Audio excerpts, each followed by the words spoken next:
اکثر ہم لوگ دیکھتے ہیں کہ والدین بچوں کی دنیاوی تعلیم کے بارے میں بہت فکر مند ہوتے ہیں۔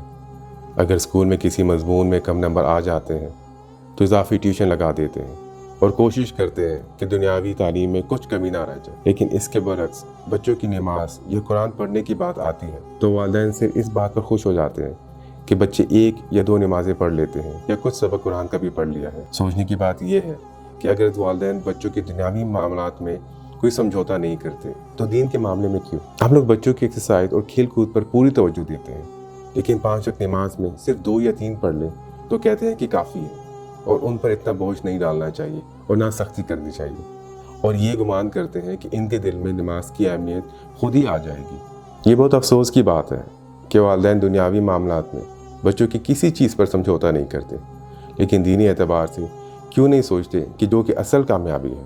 اگر بچہ 2 یا 3 گھنٹے کھیل کود کر سکتا ہے تو 5 منٹ کی نماز بھی پڑھ سکتا ہے۔ اگر ماں باپ 5 وقت کی نمازی ہوں گے تو بچے بھی ہوں گے۔ اللہ سبحانہ تعالی ہم سب کو 5 وقت نماز اور روزانہ قرآن پڑھنے کی توفیق عطا فرمائے۔ آمین یا رب العالمین۔